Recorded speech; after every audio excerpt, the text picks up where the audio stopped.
ছিল, কিন্তু এই আন্দোলন পরবর্তীতে ভিন্ন দিকে বললে শিক্ষার্থীদের যে গণরুম গ্যাসরুম যে দাসত্বের জীবন তারা যাপন করেছিল, দাসত্বের জীবন থেকে বেরিয়ে আসার জন্য তারা আন্দোলনকে ভিন্ন দিকে মনে হয় জীবন দিয়ে পঙ্গুত্ব বরণ করে।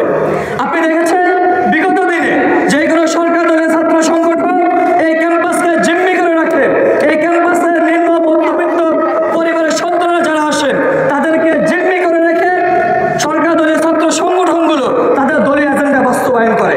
আমরা দেখেছি বিগত দিনে এই বিশ্ববিদ্যালয়ের যে প্রশাসন আমাদেরকে অভিভাবকের দায়িত্ব পালন করার কথা, সেই প্রশাসন ছাত্রলীগের কিংবা বিগত দিনের ছাত্র দলের সরকারি কর্মকাণ্ড কিংবা সন্ত্রাসী কর্মকাণ্ড তাদেরকে পাহারা দেওয়ার জন্য সেই প্রশাসন কাজ করেছিল।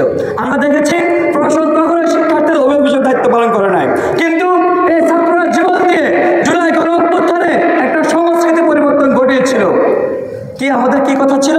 আমাদের কথা ছিল ক্যাম্পাসে একটা আমূল পরিবর্তন আসবে, ক্যাম্পাসে শিক্ষার্থীর প্রতিনিধিত্ব নির্বাচিত হবে, ক্যাম্পাসে শিক্ষার্থীর প্রতিনিধিত্ব নির্বাচিত হলে শিক্ষার্থীরা অবহেলিত, নিগৃহীত, নিষ্পেষিত থাকবে না। আমরা অনেক আশা দেখেছিলাম, আমরা অনেক ভরসা দেখেছিলাম। একটা রেজিমের, একটা ফ্যাসিবাদী রেজিমে আমরা পতন ঘটিয়েছিলাম শিক্ষার্থীরা জীবন দিয়ে, কিন্তু অগাস্ট পরবর্তী যে প্রশাসন বসেছিল তারা সম্পূর্ণ ব্যর্থতার পরিচয় দিচ্ছে।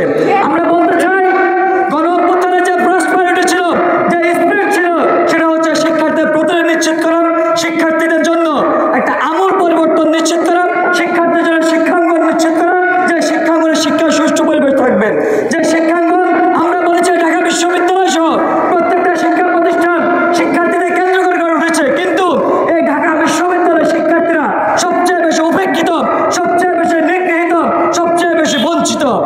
আমরা দেখেছি এই ক্যাম্পাসে কর্মচারীদের জন্য আবাসন, কর্মচারীদের জন্য বহুতল আবাসন হয়, শিক্ষকদের জন্য বহুতল আবাসন হয়, তাদের জন্য সব রকম নিরাপত্তা নিশ্চিত হয়, আলিশান ভবন হয়, কিন্তু যাদের জন্য এই ক্যাম্পাস, যাদেরকে কেন্দ্র করে বিশ্ববিদ্যালয়, তারা সবসময় নিগৃহীত থেকে যায়।